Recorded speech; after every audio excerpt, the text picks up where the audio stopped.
Hi, come on in. Come on down. Have it sit. Nice hat. Let's call the meeting of the Cable Advisory Committee to order. It's 4:35, and we are meeting today with our representative from Charter Cable. But before we do anything, let's do our Pledge of Allegiance. Pledge allegiance to the flag of the United States of America and to the republic for which it stands, one nation, under God, indivisible, with liberty and justice for all.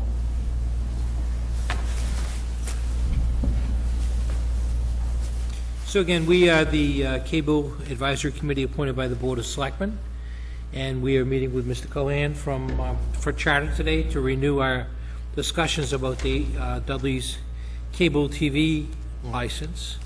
And for everyone that's at the table, I just wanted to hand out a copy of our proposals.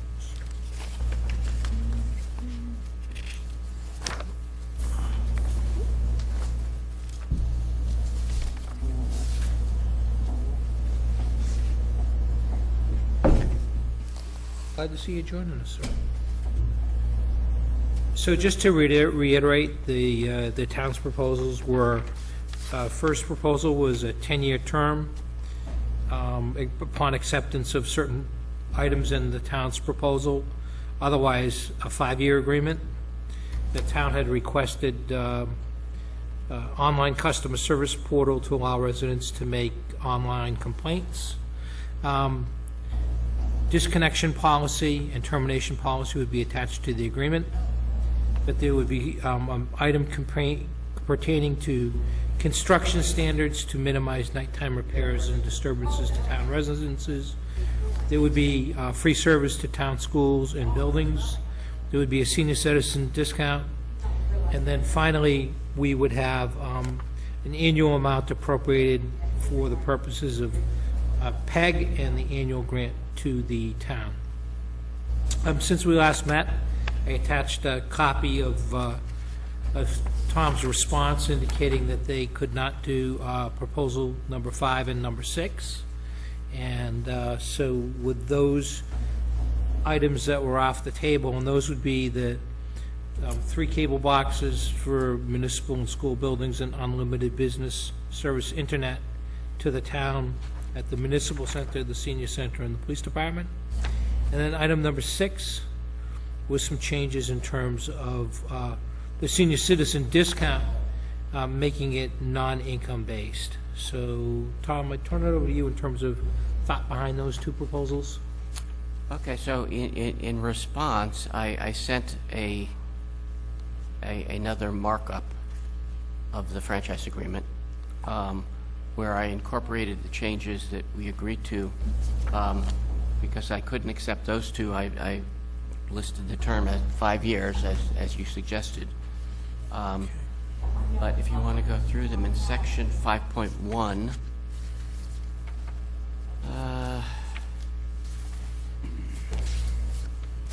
I just put in mention that the website is available 24/7 for somebody to contact a customer service representative. We have a chat function on that.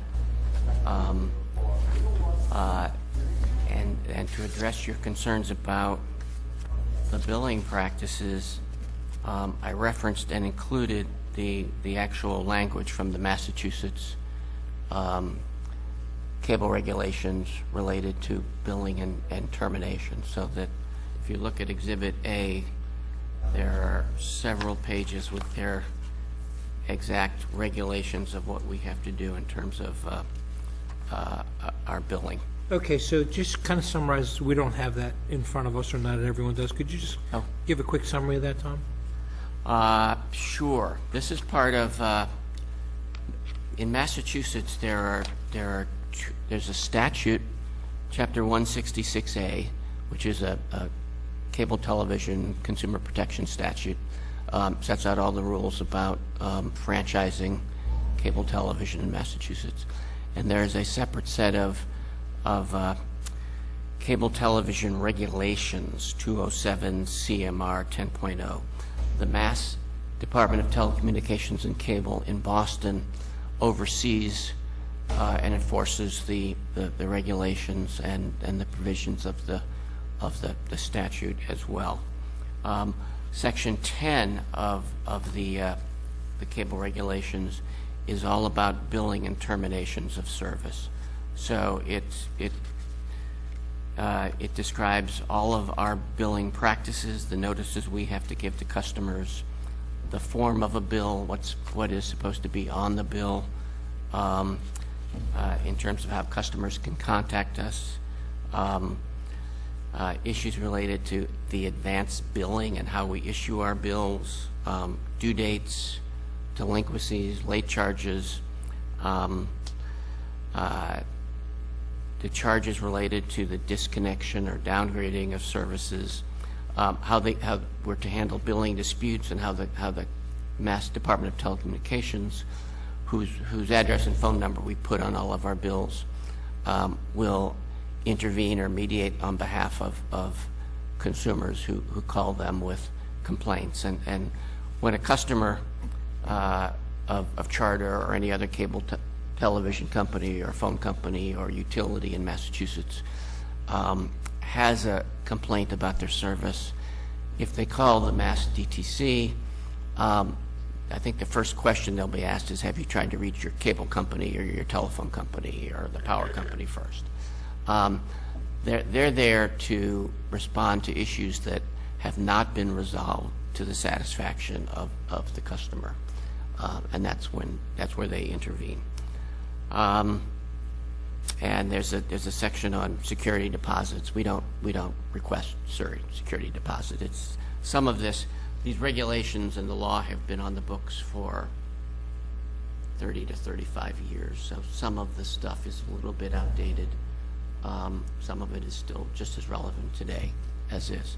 So all of our licenses reference that we comply with this laws.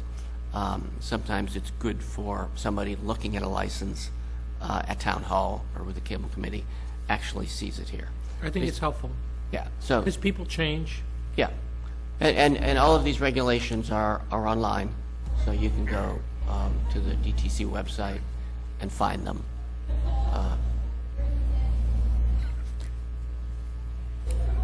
So I added a reference to that in 5.2 and 5.4, and then the entire text of that section. And then in, let's see,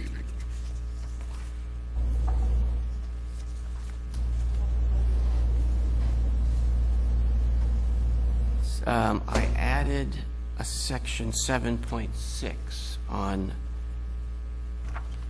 service interruptions, and we typically do our work on the system in our night maintenance windows from like 1 a.m. to 6 a.m. And based on some concerns raised here,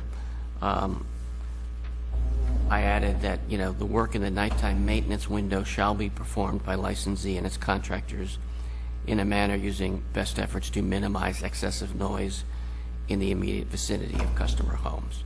When I get a complaint, like I got from you, I put the word out to the person in our office who coordinates the work of all of our contractors, and I've talked to the supervisors who supervise our employees on that and kind of reinforce with them on a regular basis that remember they're out in somebody's neighborhood, and to work as quietly as they can. Sometimes they've got generators running and there's naturally some noise. Right.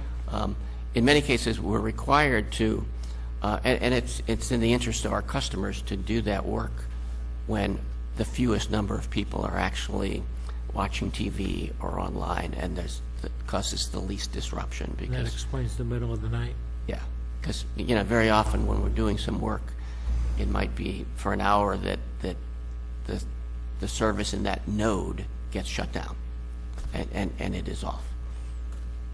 But it's something that's not always the case, but when it happens, we want to affect the fewest Is number it of customers. typically scheduled work, or is it emergency work that comes up in the middle of the night? Tends to be what we call demand maintenance. It's we hear about complaints during the day that somebody's having signal issues, and we will be out there that night if we have to do. I mean, the first thing is to respond to an individual customer, and look at their home, the line outside their home, the pole outside their house, and follow that back to the node. And if we find that there's something that might be an issue with the node, we're back there after midnight to work on that.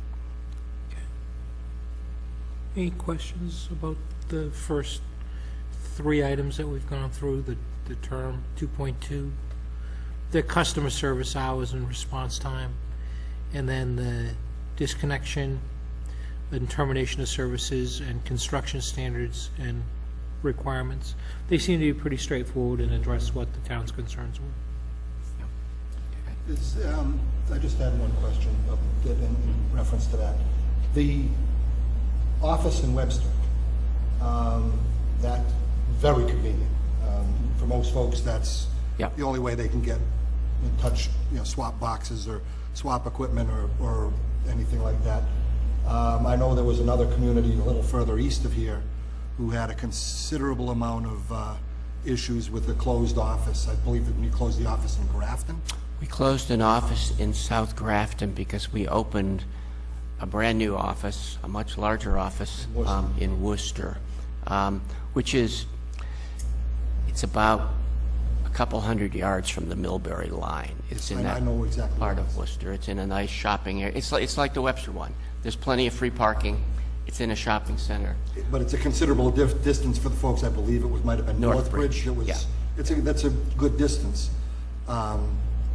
Yeah. Is there any? Well, we don't have, as you know, we don't have customer service offices in every town. Oh, I understand that, but this office in Webster Services. Yeah. In fact, I think it was brought up during that in that article about that the Webster office is also available. It's still a ride from Northbridge. Any charter customer in Massachusetts can go to any one of them. I think we have like 7 offices now, but we try to spread them around regionally so that they're somewhat convenient. But we know we can't afford to have one in every town. No, but that office in Webster is pretty solid and not going to be closed down anytime soon. And what's the location of that? It's behind Friendly's. Okay. Yeah. And that was, I think we moved it to the shopping center 3 or 4 years ago. It used to be downtown. Downtown, yeah. And the parking is better. It's awful, yeah. Okay. So if you get a chance, though, to visit the Worcester office, if anybody who commutes to Worcester, it's the newest thing Charter has. It's a large office. When you walk in, you can get a demonstration of the equipment. There's a greeter and there's a tablet that you kind of check in there, and there's 6 stations with agents there. So I think in Webster we probably have 1. There's 1 station. Yeah. So there's. And where is the flagship office located? It's 867 Grafton Street in Worcester. Again, it's I'm forgetting the name of the shopping center. Something Farm. Yeah, I don't know what the name of it is. Yeah. Where Stop and Shop is. I thought for some reason it was on Park Ave, but maybe I'm dating myself. Yeah. Okay. All right. We'd asked about the school and the buildings, the services. And that is section 13.1. Yeah.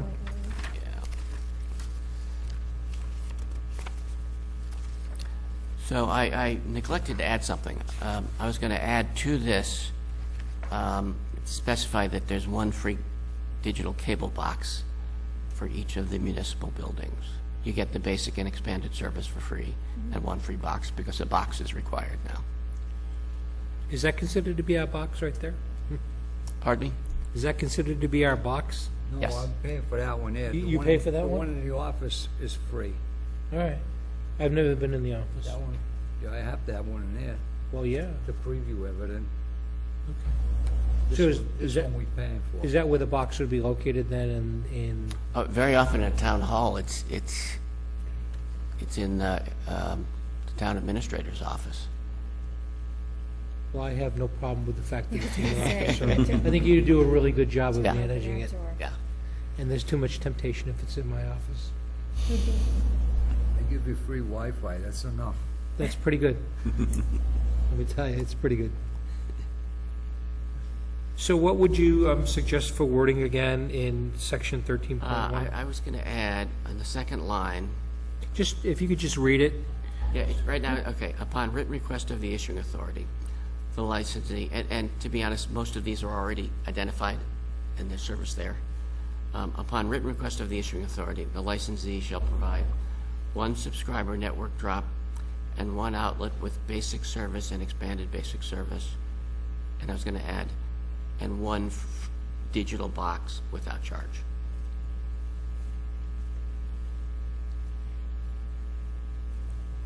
So there's probably a box with every location today, because if there wasn't, they wouldn't have been watching TV for almost a year and a half now. And if they haven't been watching TV for a year and a half now and they have this, they probably don't need it or don't want it. How many drops are there at the schools right now? I believe we have 3 boxes at each of the schools. At each of them? Yeah, and that's why I had requested that, if at all possible, to increase the number from 1 to 3. How do you use them? That I'm not 100% sure of, and I think the 3 boxes were more of a reaction to the switch over to digital than, because obviously before a lot of TVs were able to just receive basic channels just by plugging it in. But from what I've heard from the building principals and from the technology department, 3 would be the ideal number to have, if possible. Do they distribute? Do they through our box distribute the signal through their own distribution system to all the classrooms? That I'm not sure. No, there's no broadcast or anything like that. Okay. Because there are a couple school systems where we deliver the signal, and through the box they then distribute it to all the classrooms, and it works better in some places than others, I guess. And in some school systems, I think they probably still use, if they're going to watch video, it's a DVD or a tape, and somebody brings a TV around, like been going on for years. Right. I've installed systems like that for the military, for the Air Force. Really? Yeah, so if 3 boxes aren't possible, and it sounds like they're not, as you keep going back to the 1 box, Right. Then that it'll just have to be. It's unfortunate, but that's okay. So you've been paying for your boxes, your Yeah, additional we'll be boxes right returning now? those the extra 2 if this clause goes through as is.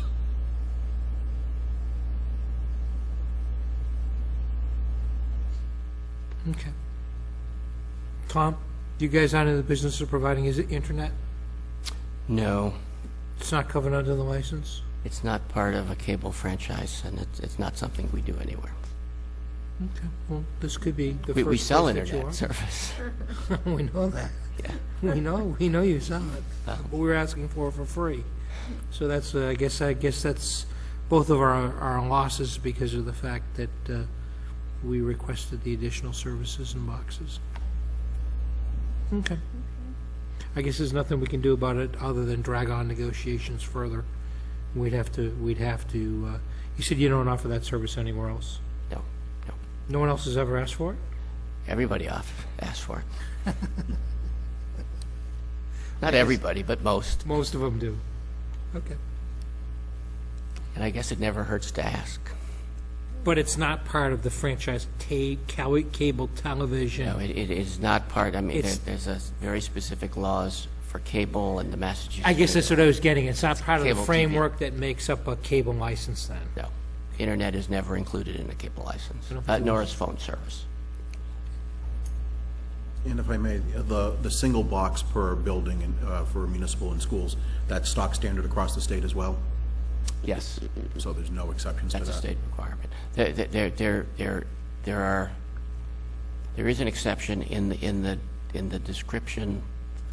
What I started to describe, there is a school system in Chicopee where they distributed the signal. They had cable TV going to all of the classrooms. And when we went all digital, I said, I can't provide you a free box for every classroom. I can provide you that. And they said, okay, so every classroom doesn't need several hundred channels. This is for educational purposes. So what we provided to the city of Chicopee for their high school and middle school is 5 free boxes each, so that they can deliver 5 channels at a time to every classroom. So if you had a situation similar to that, we could discuss that.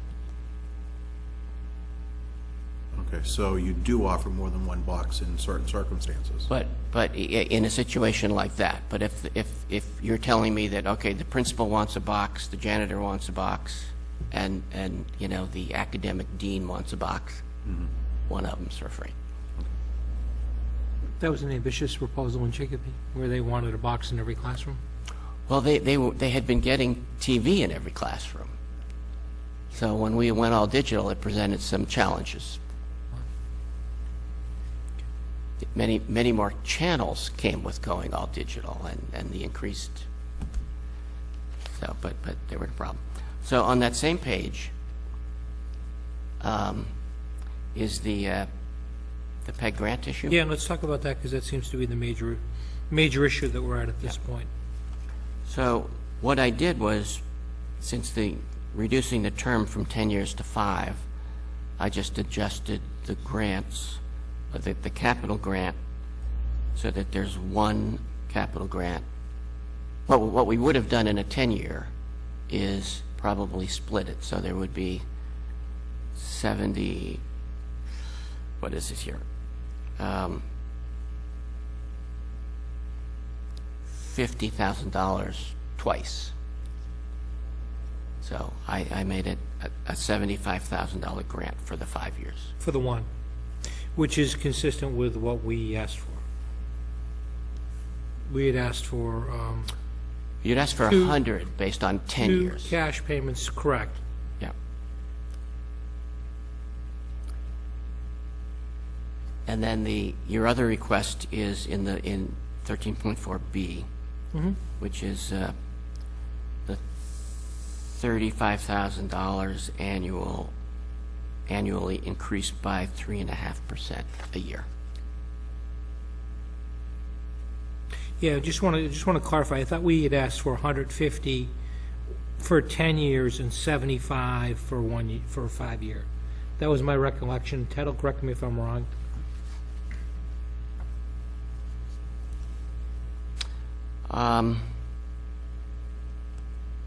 Your proposal. Maybe was I was 100. working off The old contract. my proposal, which would have been 100,000.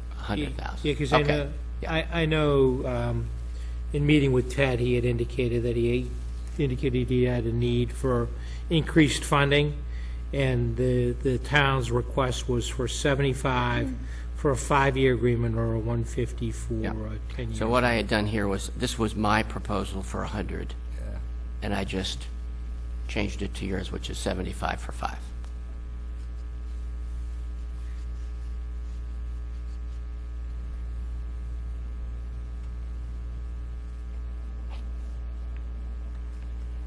And the second piece?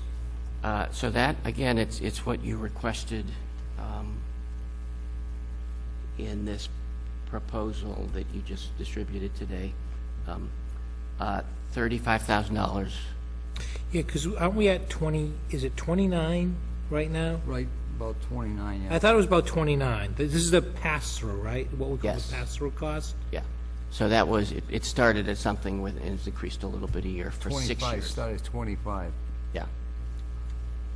It did. So under the original contract, it was 25. The original one, yeah, it started at 25, it's up to like 29 with interest, the annual raise. You're going to run the system. How do you feel about that? 35, Yeah. fine. End of discussion on that issue. How does the rest of the committee feel? He's happy. He's going to run the system. He's running the system. If he can do it with that, he can do it. That's great. That's great. I mean, I don't know how he can manage on that, but he does. Well, unless you're gonna give me a raise. We have to see Charter about that. No, that's fine, 35's fine. And again, that's, And that will go up 3.5%. and again, that's a 3.5%. pass-through. Yeah. Okay. So it goes up a little more per year. And the current license was 6 years. Right. This one is 5. Can't remember why we chose 6, but Anyway, it sounds like we're there with a couple of tweaks to 13.4 that we mentioned today, to your revision that you sent us. 13.4? Yeah, the PEG. Yeah, No, that's accurate. that's, yeah. This is what you asked for. No, what I'm saying is in the final version, could you just clarify what the numbers are for the final version? Yeah, it's what's not struck through there. So in red, did you get it? Oh, No, I don't have it in We front of don't me. have it. That's why I'm asking you to repeat it. So it'd be 75. 75,000. Installment. One That is time. a one-time capital grant that will be provided to the town within 60 days of the effective date of the renewal license. That is a grant that is amortized over the term of the license. So over 5 years, each customer will, it's $75,000 divided by the number of customers divided by The years. 60 months, you'll get, and divided by 12 months, you'll get the monthly cost, which is considerably less than $1 probably per month per customer. And that's the capital grant to fund the PEG access. And then the annual. And then there will be PEG. an annual grant for PEG access delivered to the town, starting at $35,000 and increasing by 3.5% each year, each subsequent year. Okay. Anyone have any questions? What about equipment? Richard made a request for any surplus equipment for the middle school. We don't really, I mean, Is there anything? it's kind of like he was saying that when we're getting rid of something, it's really ready for the dumpster. The boneyard? Do you have any stuff? And I think that's probably true of all. I have. I already told him you can look at what I have, whether you want it or not. It ain't much, but there are a few things. It's used quite often, so I would imagine when it's done, it's done. Some of the stuff basically was never even used hardly because it went extinct before it really got the use.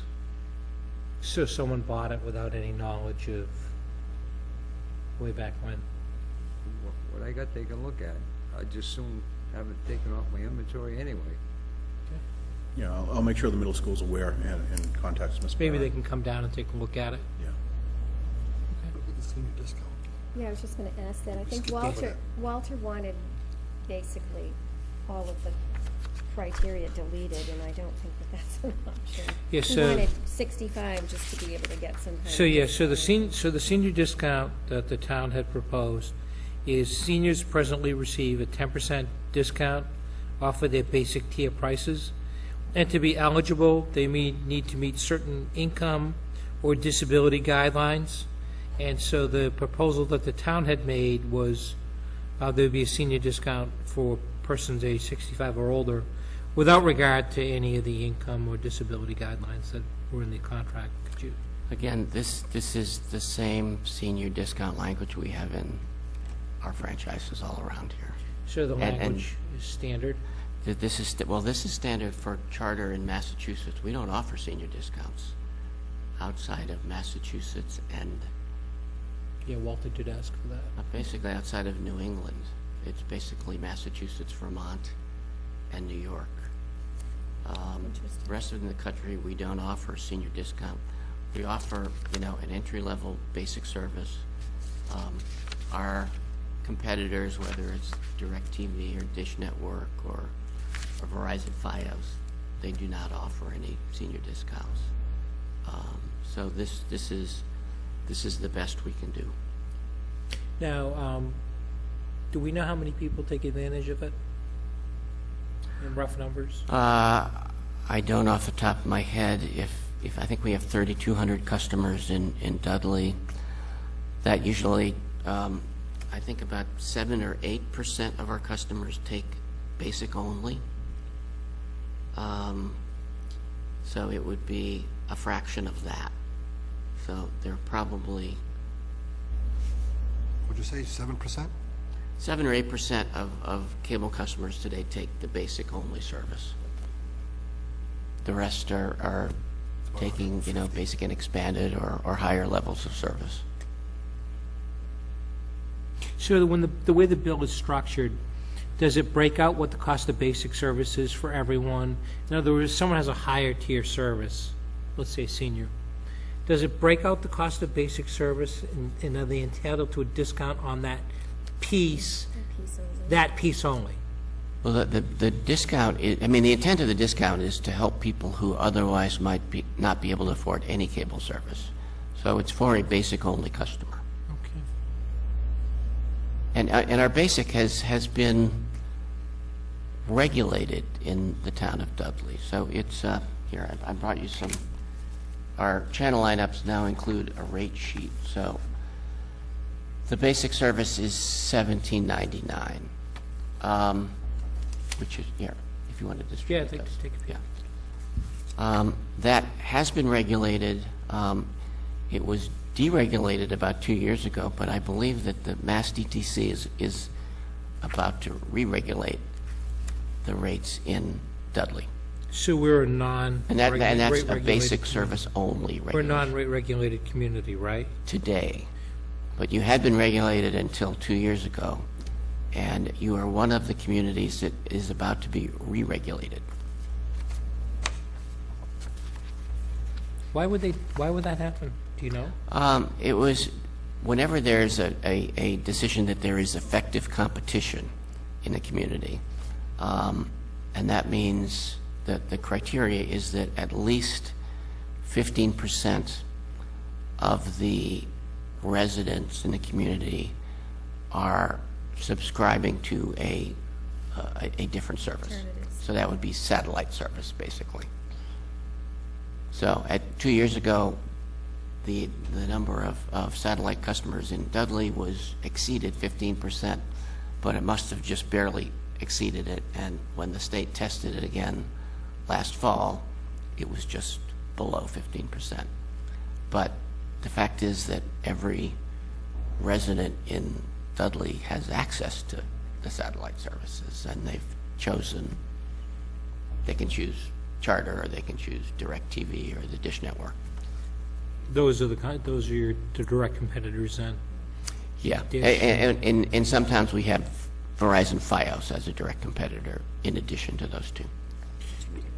But if they were to come here, they would have to go through the same identical process that you've gone through with a franchise license, Verizon Fios, unlike a Direct or Dish, which operates they have no independent of relationship us. with the town at all. They don't carry the public access channels. They don't pay you franchise fees or PEG fees or anything. So Yeah, I'm gathering Verizon is probably looking for communities that are at, what's your top tier? Gold, Spectrum Gold. Communities that have a greater saturation in those areas versus in the lower tiers. I'm guessing Right. that's why we don't see them here.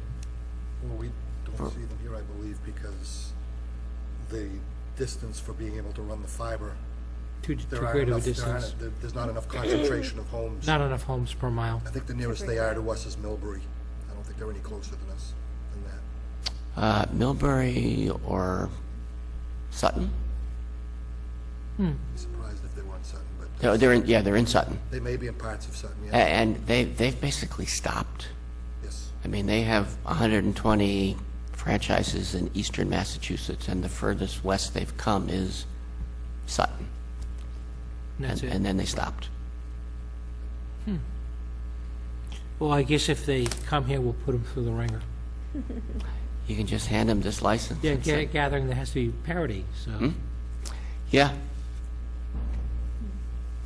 Would anyone have any further questions on this? I think we can wrap this thing up. I'll go through the final agreement with you, and we'll just make sure that all of the changes that we've discussed today have been incorporated into it. Okay. Want me to send you a clean copy? Please do. Yeah. And then what I'll do is distribute it out to the board members. Give us a little bit of time to just go through it with a fine-tooth comb. Sure. But there's no reason for us to have further negotiation sessions of this committee. Okay, great. Terrific. Thank you very much for your time. Thank you very much. Thank you all. We will adjourn at 5:10 PM. All in favor? Aye. Good night, Dudley.